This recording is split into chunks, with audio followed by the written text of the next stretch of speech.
Hey everyone, hope you guys are doing good. In today's session, I'll be going over how to use cursor with NetSuite AI connector. This is going to be like a very high level guide on how I was able to get cursor working with the NetSuite AI connector. First thing you would need to do is deploy your like an MCP server on your local machine. The steps are here. So essentially you're going to you need to get your account ID. Obviously, it's pretty easy to find. It's on your URL of your NetSuite instance. Your client ID is where you set up. You go into like setup, integration, manage integrations new, set up like cursor MCP integration, OAuth 2.0, and public client. So, and your redirect URL should be this. Save and copy the client ID, right? So you're gonna paste that client ID within within cursor. When you go into like cursor settings, you should see tools in MCP, and here you should be able to see the you should be able to see the account ID, client ID, and the callback. This is exactly what we did here.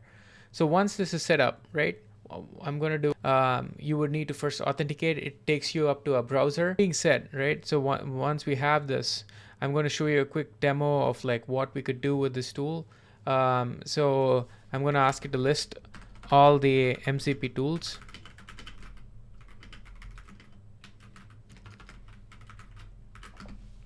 So with the MCP tools that are available in the organization, you can also use both standard and custom tools that are available.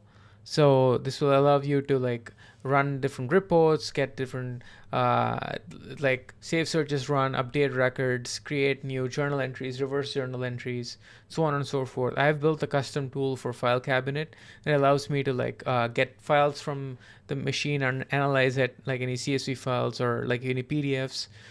This can also like further use cases I can think of as OCR, where like if you have like certain PDF files being dropped in a particular file cabinet, like the AI connector can take a look at those files, read the contents, and then create like invoices within NetSuite, or like like it could create vendor invoices, it could do customer invoices, so on and so forth. So the standard tools are pretty good, but I feel like custom tools are going to come through, and I think each and every one of us can like basically, if you've used cursor or like similar tools like even Visual Studio Code or Anti-Gravity, you should be able to build your own set of tools that you could then publish back to your instance.